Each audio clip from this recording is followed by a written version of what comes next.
Ada satu wilayah di dunia yang kalau dilihat dari luar, tidak seharusnya berarti apa-apa. Tidak ada sungai besar yang menghidupi peradaban. Tidak ada tanah subur yang bisa ditanami. Tidak ada hutan. Tidak ada hujan. Tidak ada kehidupan yang stabil. Hanya hamparan pasir. Panas yang tidak manusiawi. Dan langit yang seolah tidak pernah berubah. Kalau lo hidup ribuan tahun lalu dan diberi pilihan tempat untuk membangun masa depan, tempat ini mungkin akan jadi pilihan terakhir, atau bahkan tidak masuk pilihan sama sekali. Tapi justru disitulah letak ironi terbesar dalam sejarah manusia. Karena hari ini, wilayah yang tampak tidak berguna itu menjadi salah satu pusat kekuatan paling penting di dunia. Tempat yang menentukan harga energi global. Tempat yang mempengaruhi stabilitas ekonomi dunia. Tempat yang, secara tidak langsung, mengontrol kehidupan miliaran orang. Wilayah itu kita kenal sebagai Timur Tengah. Tapi sebelum semua itu terjadi, sebelum minyak ditemukan, sebelum dunia bergantung, Timur Tengah hanyalah sebuah tempat yang nyaris dilupakan. Untuk memahami kenapa Timur Tengah bisa jadi sepenting sekarang, lo harus mundur jauh ke belakang, ke masa di mana minyak belum berarti apa-apa. Di masa itu, kekuatan sebuah wilayah ditentukan oleh hal-hal yang sangat sederhana. Air, tanah subur, dan kemampuan untuk menghasilkan makanan. Mesir kuat karena sungai Nil. India berkembang karena tanahnya subur. Cina besar karena sistem pertaniannya stabil. Sementara Timur Tengah, sebagian besar wilayahnya tidak punya itu semua. Gurun mendominasi, air terbatas, dan kehidupan bergantung pada kemampuan bertahan. Tapi bukan berarti wilayah ini sepenuhnya tidak penting. Ada satu hal yang membuat Timur Tengah tetap relevan: posisinya.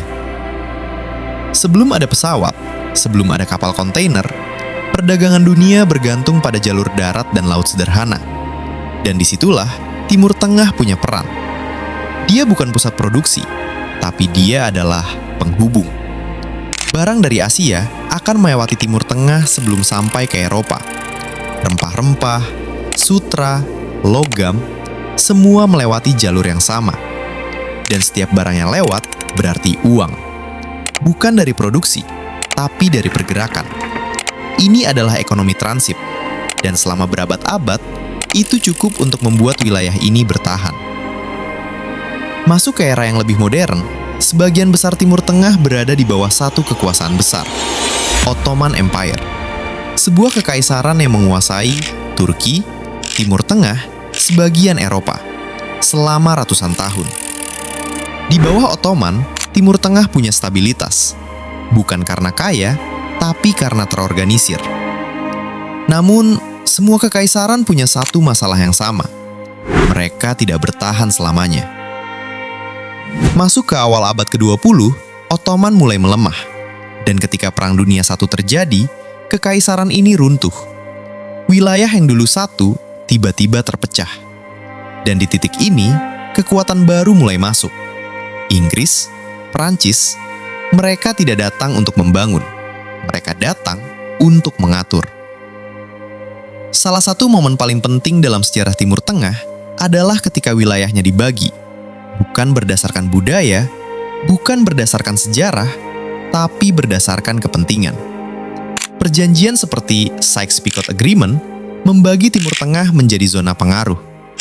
Hasilnya, negara-negara modern yang kita kenal hari ini lahir bukan dari proses alami, tapi dari garis yang ditarik di peta. Dan ini penting, karena sejak awal, fondasi kawasan ini sudah tidak stabil. Di titik ini, Timur Tengah belum jadi pusat dunia. Belum ada perebutan besar, belum ada konflik global. Kenapa? Karena dunia belum butuh mereka. Minyak belum penting, energi belum jadi isu utama. Dunia masih berjalan tanpa bergantung pada Timur Tengah. Tapi itu tidak akan bertahan lama. Semua yang kita lihat hari ini, kekayaan, konflik, kekuasaan, tidak muncul begitu saja. Itu semua dibangun di atas sejarah panjang. Sejarah tentang wilayah yang awalnya tidak penting, lalu perlahan menjadi pusat perhatian dunia. Dan di bawah semua itu, ada satu hal yang belum benar-benar disentuh. Sesuatu yang akan mengubah segalanya. Bukan kerajaan, bukan perang, bukan manusia, tapi sesuatu yang selama ini tersembunyi di bawah tanah. Minyak.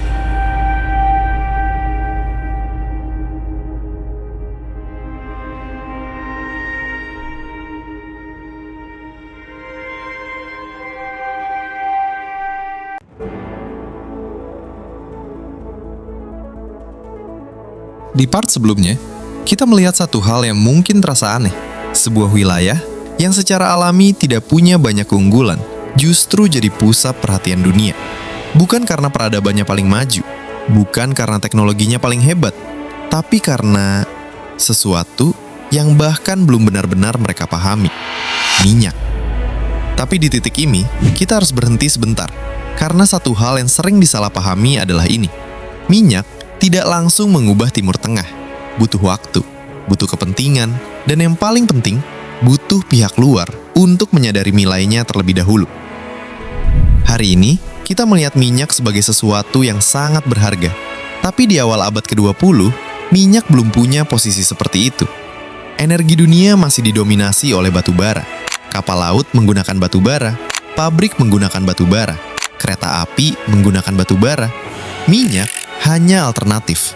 Digunakan untuk lampu minyak, pelumas mesin sederhana. Belum ada mobil massal, belum ada pesawat komersial, belum ada industri petrokimia modern. Jadi ketika minyak pertama kali ditemukan, reaksi dunia tidak sebesar yang kita bayangkan sekarang. Tapi ada satu kelompok yang melihatnya berbeda, perusahaan energi dari barat. Tahun 1908, di wilayah yang saat itu dikenal sebagai Persia, terjadi sesuatu yang mengubah arah sejarah.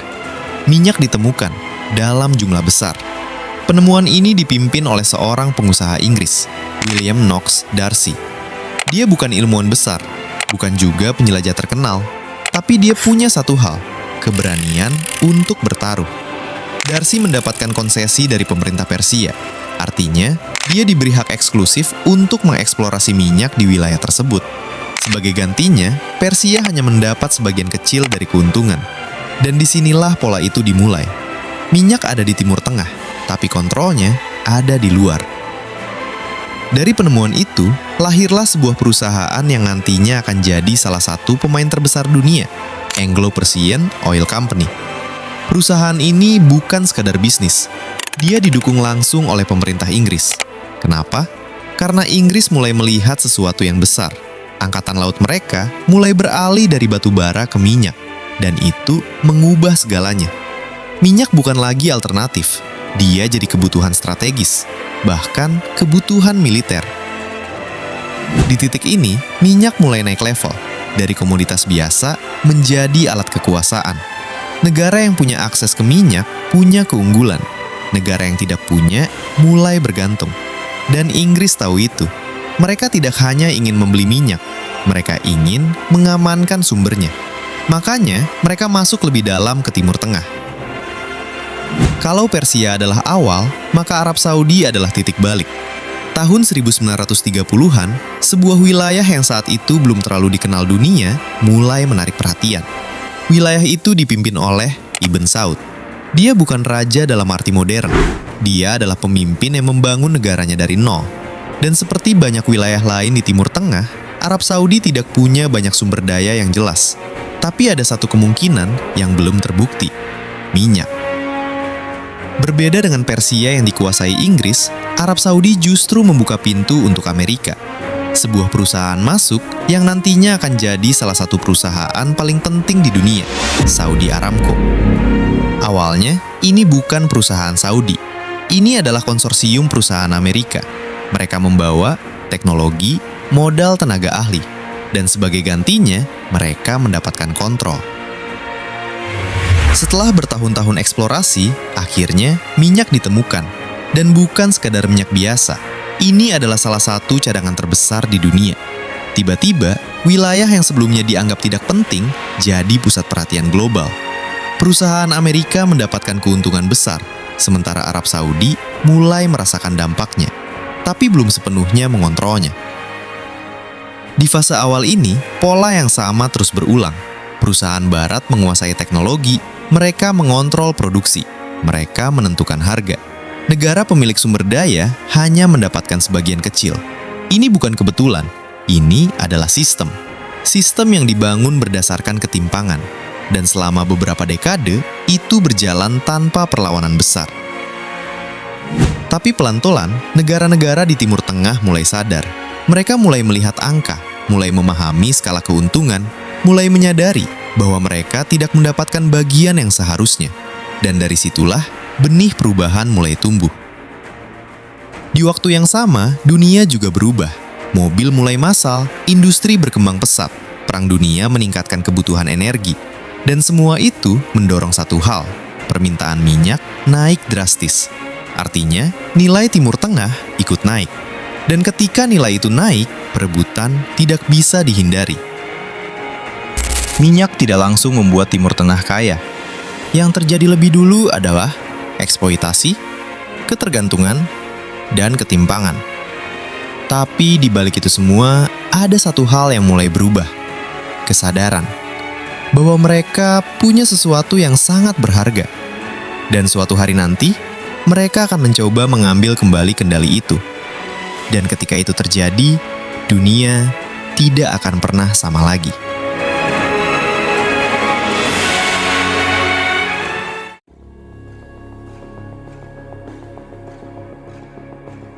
Ada satu asumsi yang selama puluhan tahun tidak pernah dipertanyakan, bahwa dunia modern akan selalu punya energi.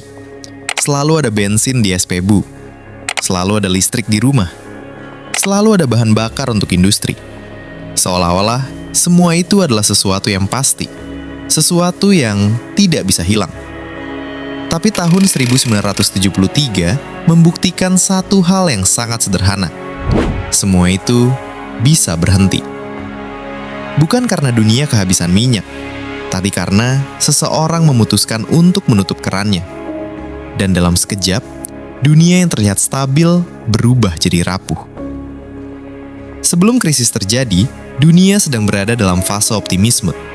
Amerika Serikat menjadi pusat ekonomi global. Eropa Barat bangkit dari kehancuran perang. Jepang tumbuh menjadi kekuatan industri baru. Semua bergerak cepat. Produksi meningkat, konsumsi meningkat, standar hidup naik. Dan di balik semua itu, ada satu mesin yang bekerja tanpa henti, energi. Dan sebagian besar energi itu datang dari minyak. Tapi ada satu masalah yang tidak pernah benar-benar dibahas. Dari mana minyak itu datang? Di atas kertas, negara-negara barat terlihat kuat. Mereka punya teknologi, mereka punya industri, mereka punya militer. Tapi kalau dilihat lebih dalam, mereka punya satu titik lemah, ketergantungan. Sebagian besar minyak mereka tidak berasal dari dalam negeri. Mereka mengimpor. Dan sumber terbesar impor itu Timur Tengah. Wilayah yang secara politik tidak stabil, baru saja lepas dari pengaruh kolonial, dan mulai menyadari kekuatannya sendiri. Tapi karena selama bertahun-tahun minyak selalu mengalir, tidak ada yang benar-benar merasa khawatir. Sampai akhirnya, semuanya berubah. Ketika OPEC dibentuk tahun 1960, banyak yang menganggapnya biasa saja. Hanya organisasi ekonomi, tidak punya kekuatan militer, tidak punya teknologi canggih, tidak punya pengaruh politik besar. Tapi mereka punya satu hal yang tidak dimiliki oleh negara lain, kontrol atas supply. Dan dalam sistem global, siapa yang mengontrol supply punya potensi untuk mengontrol segalanya. Selama bertahun-tahun, potensi itu belum digunakan. Sampai akhirnya muncul satu momen yang mengubah semuanya. Tahun 1973, Yom Kippur War pecah. Mesir dan Suriah menyerang Israel. Ini bukan perang pertama di kawasan itu, tapi yang membuat yang berbeda adalah konteks globalnya. Amerika mendukung Israel, Uni Soviet mendukung negara Arab. Dunia sedang berada di tengah perang dingin, dan setiap konflik bisa berubah menjadi sesuatu yang jauh lebih besar. Tapi kali ini, yang berubah bukan peta militer, melainkan peta energi. Negara-negara Arab melihat satu hal. Mereka mungkin tidak bisa mengalahkan Israel secara militer, tapi mereka punya sesuatu yang lebih kuat, minyak. Keputusan pun diambil, produksi dikurangi, ekspor dibatasi. Beberapa negara bahkan diblok total, terutama Amerika Serikat. Ini bukan tindakan emosional, ini adalah strategi. Strategi yang sangat sederhana, tapi sangat efektif. Kalau dunia butuh minyak dan lo mengontrol minyak, maka lo mengontrol dunia. Dampaknya tidak langsung terlihat dalam sehari, tapi dalam beberapa minggu, retakan mulai muncul. SPBU mulai kehabisan stok, harga mulai naik, distribusi terganggu. Dan karena ekonomi modern itu saling terhubung, satu gangguan kecil langsung menyebar ke seluruh sistem. Transportasi terganggu, barang terlambat, harga naik. Produksi melambat, suplai berkurang, inflasi naik. Satu titik kecil menciptakan efek domino global. Di Amerika, orang mulai antri berjam-jam hanya untuk bensin. Ada pembatasan pembelian. Ada aturan ganjil genap untuk mengisi bahan bakar. Beberapa negara bahkan menutup jalan di hari tertentu, membatasi penggunaan energi, mengurangi aktivitas industri. Hal-hal yang sebelumnya tidak terpikirkan tiba-tiba jadi kenyataan. Dunia modern yang biasanya efisien dan terorganisir berubah jadi kacau. Dalam waktu singkat, harga minyak naik 4 kali lipat. Dari sekitar $3 Amerika Serikat per barel menjadi lebih dari $12 Amerika Serikat. Kenaikan ini bukan sekedar angka. Ini adalah syok. Karena hampir semua hal dalam ekonomi bergantung pada energi. Ketika energi mahal, semuanya ikut mahal. Makanan, transportasi, produksi, dan akhirnya biaya hidup. Biasanya, ketika ekonomi melambat, harga turun. Ketika ekonomi tumbuh, harga naik. Tapi krisis ini menciptakan sesuatu yang berbeda. Inflasi tinggi, tapi pertumbuhan rendah. Fenomena ini disebut stagflasi. Dan masalahnya, tidak ada yang tahu cara mengatasinya. Kebijakan lama tidak bekerja. Teori ekonomi lama tidak cukup. Dunia masuk ke wilayah yang belum pernah dijelajahi. Sementara dunia barat panik, negara-negara penghasil minyak justru mengalami hal sebaliknya. Pendapatan mereka melonjak, cadangan devisa meningkat, pengaruh global naik. Untuk pertama kalinya, mereka bukan sekadar pemasok, mereka adalah pemain utama. Krisis ini mengubah satu hal secara permanen, cara dunia melihat energi. Minyak bukan lagi komoditas, dia adalah senjata. Tidak perlu ditembakkan, tidak perlu dijatuhkan dari langit, cukup ditahan. Dan efeknya bisa lebih besar dari perang. Setelah krisis, Amerika menyadari satu hal. Mereka tidak bisa mengontrol minyak sepenuhnya, tapi mereka bisa mengontrol sistemnya. Maka dibuatlah kesepakatan dengan Arab Saudi. Minyak dijual dalam dolar. Uang hasil minyak kembali ke sistem keuangan Amerika. Ini menciptakan sesuatu yang baru, petrodollar system. Sistem yang membuat permintaan minyak menciptakan permintaan dolar. Dan itu memperkuat posisi Amerika secara global. Setelah krisis, negara-negara mulai beradaptasi. Mereka mencari energi alternatif, meningkatkan efisiensi, membangun cadangan strategis. Tapi satu hal tetap sama, ketergantungan tidak hilang, hanya sedikit berkurang. Krisis 1973 bukan sekedar gangguan, dia adalah pengingat bahwa dunia modern tidak sekuat yang terlihat, bahwa sistem global bisa terguncang oleh satu keputusan, dan bahwa kekuatan tidak selalu datang dari yang paling terlihat. Kadang datang dari sesuatu yang tersembunyi, dari bawah tanah, dari tempat yang dulu dianggap tidak penting, dan dari wilayah yang perlahan belajar menggunakan kekuatannya.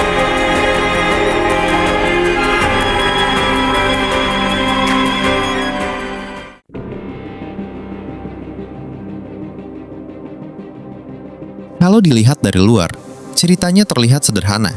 Sebuah wilayah menemukan sumber daya berharga, nilainya tinggi, permintaannya global, dan dalam waktu singkat, mereka jadi kaya. Secara logika, itu seharusnya jadi akhir yang bahagia. Tapi kenyataannya tidak sesederhana itu. Karena dalam banyak kasus, kekayaan yang datang terlalu cepat justru membawa masalah yang lebih dalam. Masalah yang tidak langsung terlihat. Masalah yang pelan-pelan menggerogoti dari dalam. Dan dalam ekonomi, fenomena ini punya satu nama, resource curse, kutukan sumber daya. Kita mulai dari pertanyaan paling sederhana. Kenapa negara yang kaya sumber daya justru sering tidak berkembang?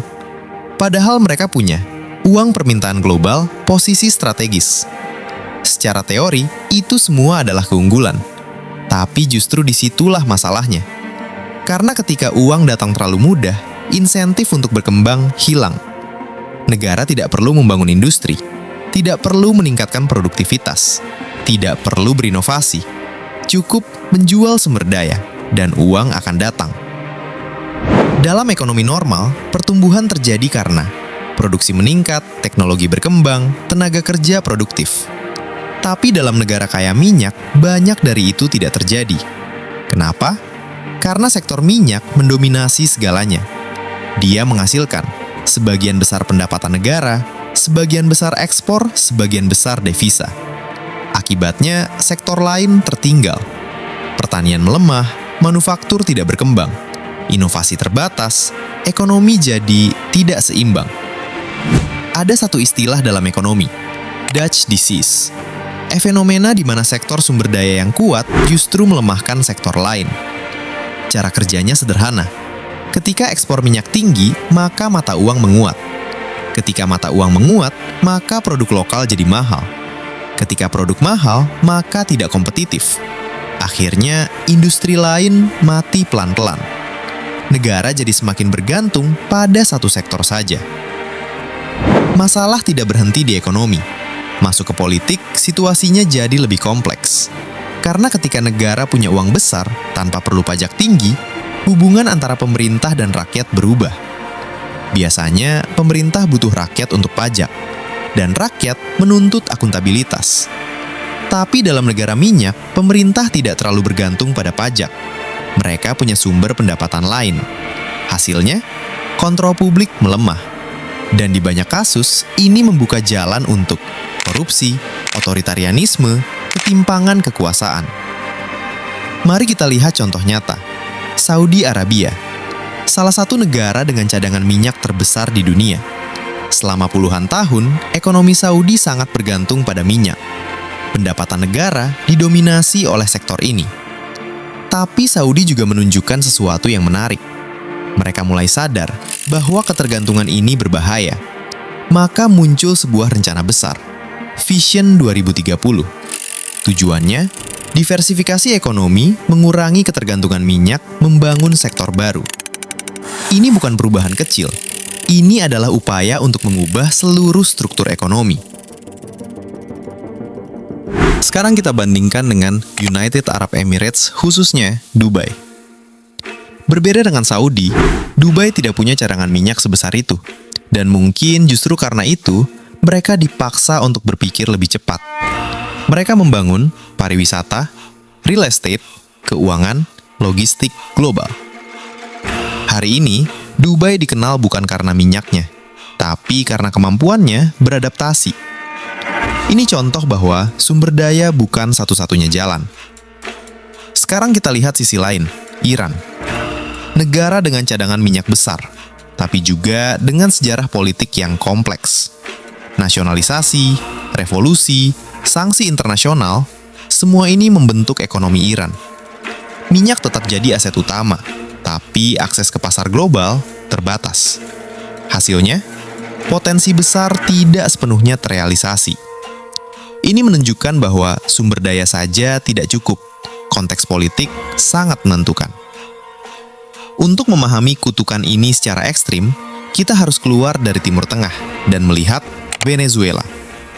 Negara dengan cadangan minyak terbesar di dunia. Secara teori, harusnya jadi negara kaya.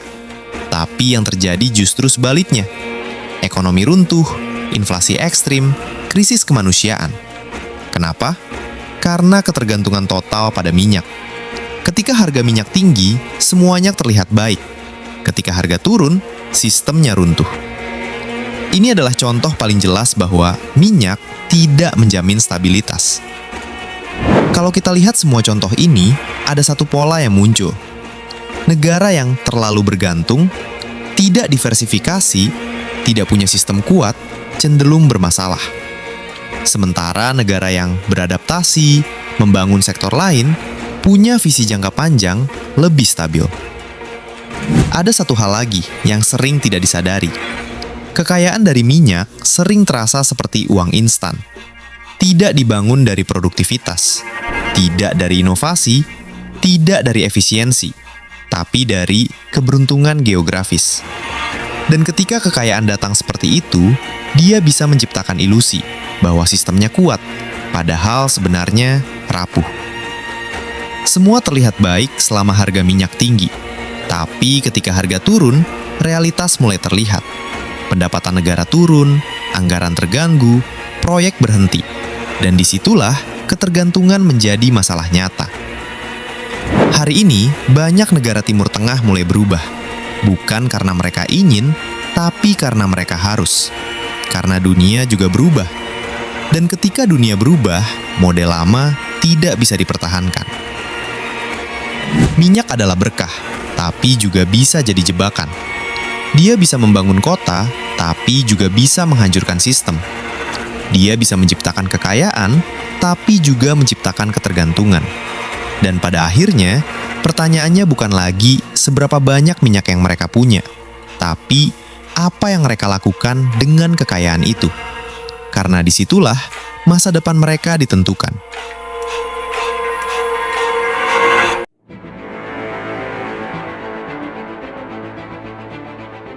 Selama lebih dari 1 abad, dunia bergerak dengan satu bahan bakar, minyak. Dia ada di mana-mana, di jalan raya, di langit, di laut, di dalam hampir semua hal yang kita gunakan. Dan selama itu juga, ada satu asumsi yang diam-diam kita pegang, bahwa minyak akan selalu jadi pusat dunia. Tapi sekarang, asumsi itu mulai retak. Bukan karena minyaknya habis, tapi karena dunia mulai berubah. Perubahan besar jarang terjadi dalam satu malam. Dia terjadi pelan, hampir tidak terasa. Sampai suatu hari, kita melihat ke belakang dan sadar semuanya sudah berbeda. Hari ini, kita mulai melihat tanda-tanda itu. Mobil listrik mulai muncul di jalan. Energi terbarukan mulai berkembang. Negara-negara mulai bicara tentang transisi energi. Bukan lagi apakah kita harus berubah, tapi seberapa cepat kita bisa berubah. Selama puluhan tahun, energi dunia didominasi oleh bahan bakar fosil, minyak, gas, batu bara. Tapi sekarang, energi terbarukan mulai mengambil peran. Tenaga surya, angin, air. Dulu dianggap mahal, tidak efisien, tidak stabil. Tapi teknologi berkembang, biaya turun, efisiensi naik, dan untuk pertama kalinya, energi alternatif mulai masuk akal secara ekonomi. Salah satu perubahan terbesar terjadi di sektor transportasi. Selama ini, mobil adalah salah satu konsumen minyak terbesar. Tapi sekarang, itu mulai berubah. Perusahaan seperti Tesla mendorong adopsi mobil listrik. Negara-negara mulai membuat kebijakan melarang mobil bensin di masa depan, memberi insentif kendaraan listrik membangun infrastruktur charging. Perubahan ini mungkin terlihat kecil sekarang, tapi kalau dilihat dalam jangka panjang, ini adalah ancaman besar bagi permintaan minyak. Selain teknologi, ada tekanan lain yang tidak kalah penting, lingkungan. Perubahan iklim jadi isu global. Negara-negara mulai berkomitmen untuk mengurangi emisi. Kesepakatan seperti Paris Agreement mendorong dunia untuk mengurangi penggunaan bahan bakar fosil, beralih ke energi bersih, mengubah sistem energi global. Ini bukan sekedar pilihan, ini adalah tekanan global. Tapi di balik semua itu, ada satu realitas yang tidak bisa diabaikan. Dunia masih sangat bergantung pada minyak, industri berat, penerbangan, petrokimia. Semua itu belum punya pengganti yang sempurna. Artinya, transisi ini tidak akan cepat, tidak akan mudah, dan tidak akan merata. Di titik ini, Timur Tengah menghadapi dilema besar. Selama puluhan tahun, mereka berada di pusat sistem energi global. Tapi sekarang, pusat itu mulai bergeser. Pertanyaannya, apa yang terjadi ketika dunia tidak lagi membutuhkan minyak sebanyak dulu? Beberapa negara sudah mulai bergerak. Saudi Arabia dengan Vision 2030 mencoba membangun sektor non-minyak. United Arab Emirates, investasi global, pariwisata, finansial. Qatar, fokus pada gas dan investasi internasional. Mereka tahu, masa depan tidak bisa hanya bergantung pada minyak. Tidak semua negara punya posisi yang sama. Negara dengan cadangan besar, populasi kecil, manajemen baik, punya peluang lebih besar untuk bertahan. Sementara negara dengan ketergantungan tinggi, konflik politik ekonomi lemah, lebih rentan terhadap perubahan. Artinya, transisi ini tidak akan adil. Kalau kita tarik lebih jauh, perubahan ini bukan cuma soal energi. Ini adalah perubahan sistem global. Dulu, minyak sama dengan kekuatan. Sekarang, teknologi tambah energi bersih sama dengan kekuatan baru. Artinya, negara yang dulu dominan belum tentu akan tetap dominan. Jawabannya, tidak dalam waktu dekat. Minyak masih akan digunakan, masih akan dibutuhkan, tapi perannya akan berubah. Dari pusat sistem menjadi salah satu bagian saja. Dan itu perubahan besar. Ada satu ironi yang sulit diabaikan. Timur Tengah yang dulu tidak penting, jadi sangat penting karena minyak. Dan sekarang, ketika dunia mulai menjauh dari minyak, mereka harus mencari cara untuk tetap relevan. Seolah-olah mereka kembali ke titik awal, tapi dengan taruhan yang jauh lebih besar. Timur Tengah adalah cerita tentang perubahan. Dari gurun yang kosong menjadi pusat dunia. Dari wilayah yang dilupakan menjadi sumber kekuatan global. Tapi sekarang, cerita itu memasuki bab baru. Bab di mana yang menentukan bukan lagi apa yang ada di bawah tanah, tapi apa yang bisa dibangun di atasnya. Dan mungkin, untuk pertama kalinya dalam sejarah, masa depan Timur Tengah tidak lagi ditentukan oleh minyak.